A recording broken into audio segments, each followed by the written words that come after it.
नमस्कार, मैं रवीश कुमार। अरविंद केजरीवाल से और आप क्या जानना चाहेंगे जो आप अभी तक उनके रोजाना के टीवी इंटरव्यू से नहीं जान पाए हैं? इनकी मंशा, इनकी फंडिंग, इनकी रणनीति, इनके सहयोगी, इनका जुनून, इनका पागलपन, इनकी सनक, इनकी हनक आदि आदि। बड़े बड़े भयंकर एंकर अंग्रेजी से लेकर हिंदी में इनसे एक से एक सवाल करते रहते हैं। कई बार भ्रम हो जाता है कि हीरो का इंटरव्यू हो रहा है या किसी क्रिमिनल का। इन इंटरव्यू को देखकर आप भी कुछ व्यू रखते होंगे, इसीलिए आज हमने सोचा कि आपका यह कथित रूप से भयंकर एंकर कम सवाल करेगा, यहां मौजूद लोग ज्यादा सवाल करेंगे अरविंद से, क्योंकि पार्टी के ऐलान के बाद से कई लोग यह लिख रहे हैं कि राजनीतिक हकीकत तो कुछ और है, क्योंकि जनता तो जात और पैसे पर वोट करती है, जीतेंगे या ये वोट कटवा बनकर रह जाएंगे। एक विचारक ने लिखा है कि मिडिल क्लास अरविंद को मैटनी शो वाले हीरो के रूप में देखता है, जो ढिशुम ढिशुम करता हुआ सबके गुबार को निकाल ले जाता है।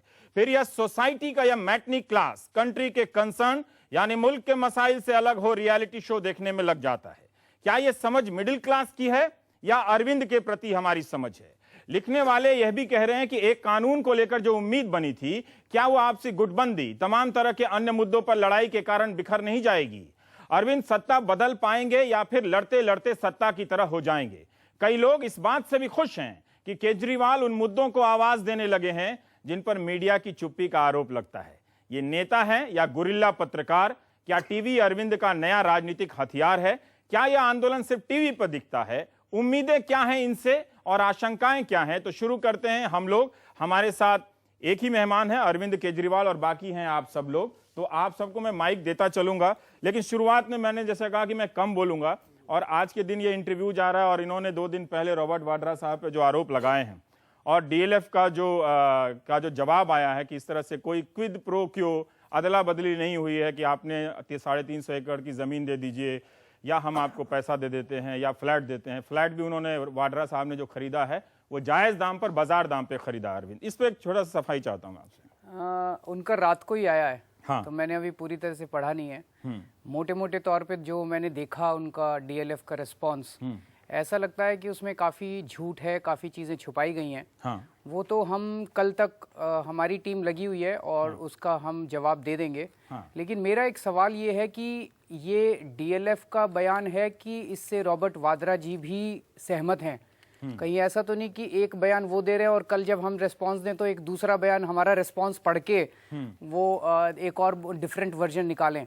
तो ये सब लोग मिलके अपना एक सच्चाई क्या है वो जनता के सामने रखें तो क्योंकि आपके आरोप में डीएलएफ भी आता है। नहीं, तो मैं सहमत हूँ, उसका तो रिस्पांस देंगे। हाँ। पर हम ये भी जानना चाहते हैं कि क्या रॉबर्ट वाड्रा इससे सहमत है? उनका एक अलग वर्जन है। अगर दोनों का वर्जन एक साथ आ जाए तो अच्छा है, नहीं तो कल इसका हम पूरा डिटेल में। पर आप लोगों ने ये आरोप काफी सोच समझ कर लगाए। बिल्कुल, सारे आरओसी के रिकॉर्ड्स हैं। सारे रिकॉर्ड्स हैं, ठीक है। चलिए, आप कल देंगे तो इसलिए इस पर हम अगर कोई पूछना चाहे तो आप पूछते रहेंगे, बाकी अब बहस शुरू करते हैं। जो राजनीतिक स्थिति आज इंडिया में है, आप उन राजनीतिक लोगों के बीच में मुझे एक बहुत चिंता मुझे लगती है कि एक छोटा प्राणी इन भेड़ियों से कैसे जूझेगा और कैसे इनसे फाइट करके इंडिया को एक नई दिशा दे पाएगा। ये बहुत ही महत्वपूर्ण है। ठीक है। अगर आप ये सोचें कि ये मेरी लड़ाई है, तब तो मेरे को तो ये लोग कुचल डालेंगे। मुझे लगता है ये हम सब लोगों की लड़ाई है, जितने लोग यहाँ बैठे हुए हैं, और ये इस देश की जनता की लड़ाई है। ये पिछले साल जो आंदोलन हुआ था, ये आंदोलन अन्ना का आंदोलन नहीं था, टीम अन्ना का आंदोलन नहीं था। अन्ना और टीम अन्ना को तो ये सरकार 2 मिनट में कुचल डालती। लाखों करोड़ों लोग सड़कों पे उतरे और उतने ही करोड़ों लोगों की इसके साथ सहानुभूति अटैच थी, तब ये बड़ा आंदोलन बना और तब सरकार थोड़ी सी घबराती हुई नजर आई। उसके बावजूद सरकार ने धोखा दिया, और यही अब आंदोलन एक राजनीतिक हथियार, राजनीति को एक हथियार के रूप में ले रहा है। तो मुझे लगता है ये इस देश के सभी लोगों का सपना है। लोग अगर जुड़ेंगे तो ये आगे बढ़ेगा, लोग नहीं जुड़ेंगे तो ये अरविंद केजरीवाल कुछ नहीं कर सकता। मैं वाकई एक बहुत छोटा प्राणी हूँ, मेरे हाथ में कुछ भी नहीं है। जी अरुण जी, सही मायनों में केजरीवाल साहब, मैं आपसे एक बात पूछना चाहता हूँ। ये जो आपने मायने में ही पूछे, हाँ। कैप्शन लगा रखा है कि मैं हूं एक आम आदमी, हकीकत में अगर देखा जाए तो एक आम आदमी ही हैं आप, क्योंकि एक आम आदमी की भांति आपने जनता की नब्ज को टटोला, परिवर्तन नाम की संस्था बनाकर गली गली ढोले आपने थोड़ा सा जन समर्थन जुटाया, अन्ना की टीम में शामिल हो गए, भारत माता की तस्वीर लगाई आपने, ऑब्जेक्शन हुआ कि आप संघ के हैं, आपने अगले में उसको हटा दिया।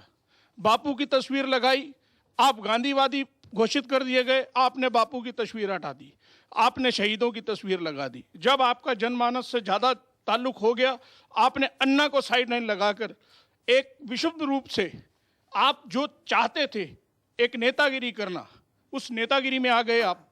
तो क्या आप एक आम नेता की भांति इस देश को लूटने के लिए आए हैं या कुछ वाकई में कुछ करना चाहते हैं? अगर करना चाहते थे तो आपने क्रांतिकारियों वाला या गांधी वाला रास्ता क्यों छोड़ दिया?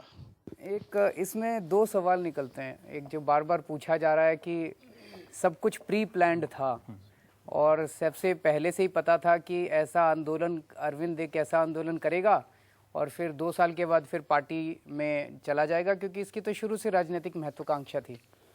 तो मैं ये सोच रहा था कि अक्टूबर 2010 में पहला ड्राफ्ट मैंने और कुछ साथियों ने मिलकर जन लोकपाल का बनाया।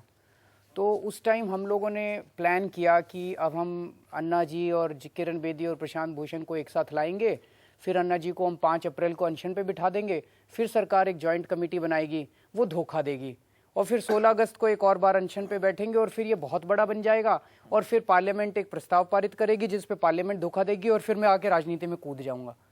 ये मैंने अक्टूबर 2010 में प्लान बना लिया था। मैं इतना बड़ा ज्योतिषी भी नहीं हूँ और ना ऐसे ज़िंदगी चलती है। अगर ऐसा ही प्लान बनाता तो शायद अगले 2 साल का भी बना लेता प्लान। मुझे तो ये नहीं पता कि कल क्या होगा। India's #1 news app just got even better. Download NDTV's new app. Fully optimized for retina display. Full screen view. Faster response time. And Sudoku. NDTV's new iPad app. Download now.